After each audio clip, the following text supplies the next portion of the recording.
L'Inde, appelé le joyau de la couronne de l'Empire britannique, le sous-continent indien n'a pas toujours été une possession anglaise. Français et Anglais se sont également affrontés dans cette partie du monde pour le contrôle des ressources et du lucratif commerce. Les rivalités commerciales dégénèrent en guerre lorsque les compagnies commerciales françaises et britanniques cessent de se limiter au commerce et commencent à s'impliquer militairement et politiquement dans les affaires des princes indiens, en soutenant des camps opposés pour contrôler les territoires et les routes commerciales.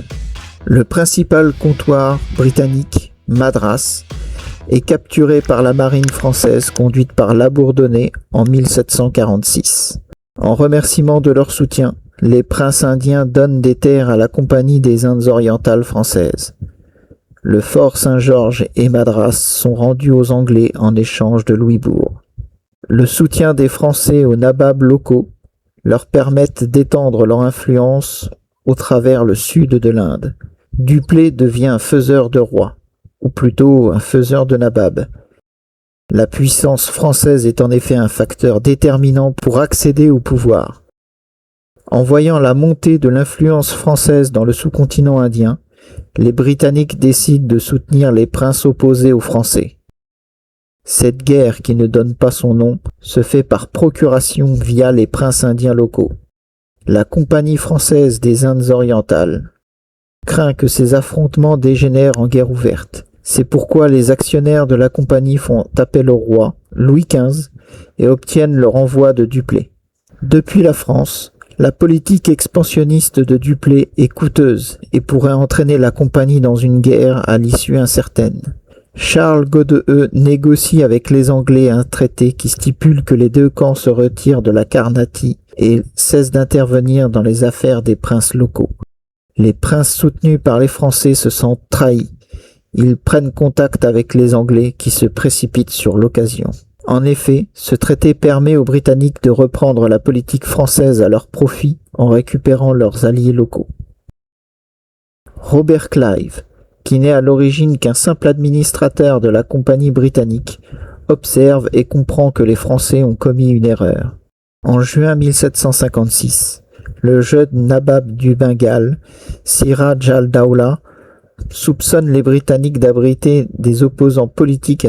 Récemment arrivé au pouvoir, il s'inquiète du renforcement des défenses britanniques du fort William situé à Calcutta.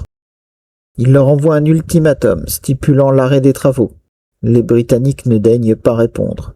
Le prince indien décide de prendre le fort avec une armée de plusieurs milliers d'hommes. La garnison, mal préparée et partiellement évacuée, ne peut opposer que 69 hommes. Le nabab se rend maître de la place en quelques jours et enferme les prisonniers à l'intérieur du fort. C'est l'épisode du trou noir de Calcutta. Malgré une garnison de 69 hommes, la propagande anglaise déclare que 123 prisonniers sur 146 seraient morts de chaleur et étouffés dans une pièce de 8 mètres sur 6. Quoi qu'il en soit, cette affaire sera reprise en Angleterre sans arrêt pour justifier auprès de la population un esprit de vengeance et la colonisation. La reprise du fort William est une priorité pour Londres et Madras, sa chute ayant sévèrement entamé leur prestige. Robert Clive débarque avec 900 hommes européens et 1500 sipahis. Cette armée est soutenue par une flotte puissamment armée. Malgré leur infériorité numérique, les Anglais reprennent la ville grâce à leur marine. La discipline de l'armée, mais aussi l'organisation militaire européenne qui se révèle supérieure au mode de combat employé par les armées indiennes de l'époque. Le 2 janvier 1757, l'Union Jack est hissé de nouveau sur le fort William et Calcutta. Les 2 mois suivants consistent à la reprise en main de l'arrière-pays. Raids et escarmouches se poursuivent jusqu'à ce que le nabab al-Dawla négocie la paix. Clive se prépare pour la suite de son plan, renverser le nabab lui-même. Craignant une alliance franco-bengali contre lui, Clive porte son attention vers le comptoir français de Chandernagore. Le comptoir est l'un des plus riches d'Inde grâce à la négoce de textiles et d'épices. Pierre Renaud, gouverneur de Chandernagor, essaye de bloquer le fleuve Hougli en coulant des navires et en positionnant des batteries de canons. Un déserteur français indique à l'amiral Watson un passage pour contourner le barrage. Clive fait débarquer son armée et marche sur la ville. La flotte britannique pilonne le comptoir et réduit les positions défensives une à une. Devant le manque de munitions, de vivres, de renforts et l'infériorité numérique de la garnison, Renaud offre sa reddition le 14 mars. Le nabab du Bengale, Siraj al-Dawla, prend peur. Voyant les Français expulsés, il comprend qu'il est le prochain sur la liste de Clive. Le Britannique, conscient de son infériorité numérique, préfère une approche plus rusée. Il complote avec les dignitaires bengalis, dont Mir Jafar, commandant de l'armée. Al-Dawla marche contre les Anglais. Ils se rencontrent près du village de Placé. Les Britanniques se mettent à couvert dans une mangrove. Les deux camps échangent des tirs d'artillerie pendant plusieurs heures. La pluie se joint à la bataille et détrempe le terrain. Elle rend la poudre inutilisable alors que le nabab lance sa cavalerie, sûr de sa victoire. Les Britanniques ont mieux protégé leur poudre et le feu des mousquets empêche toute tentative indienne. Mais les troupes commandées par Mir Jafar ne bougent pas. Le nabab comprend qu'il a été trahi. Les troupes font le même constat et la panique s'empare des régiments et fuit. Les Français sont les derniers à quitter le champ de bataille. Présentée comme une défaite française, cette bataille ne voit que 40 soldats de la compagnie prendre part au combat, principalement des canonniers. La compagnie française perd tout espoir d'influence au Bengale et l'accès aux richesses de cette région. La grande gagnante est la compagnie des Indes britanniques. Elle s'impose comme la puissance dominante et place Mir Jafar à la place de Siraj al-Dawla qui sera assassiné 4 jours plus tard. Clive en vient à la même conclusion que Dupleix. Les Européens peuvent contrôler l'Inde indirectement.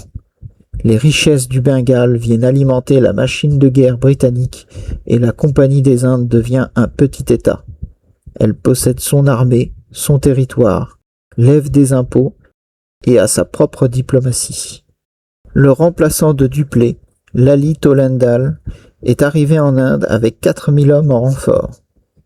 Depuis Pondichéry, il voit la chute du Bengale et décide d'attaquer Madras, qui est le siège de la Compagnie anglaise des Indes. Pendant 3 mois, l'intense bombardement des murailles n'arrive pas à ouvrir de brèches exploitables. Les amiraux Daché et Pocock s'affrontent 3 fois sur mer pour le contrôle de la côte. Avec de lourdes pertes dans les deux camps, Daché refuse de risquer son escadre et rentre à l'île Maurice pour réparer. La Navy ayant pris le contrôle de la mer ravitaille la ville par bateau. À l'inverse des Anglais, Tollendal est à court de vivres et de munitions. L'arrivée de Pocock l'oblige à lever le siège de Madras le 17 février. Cette défaite est un revers important pour la France, car la fidélité des princes indiens dépend du prestige militaire.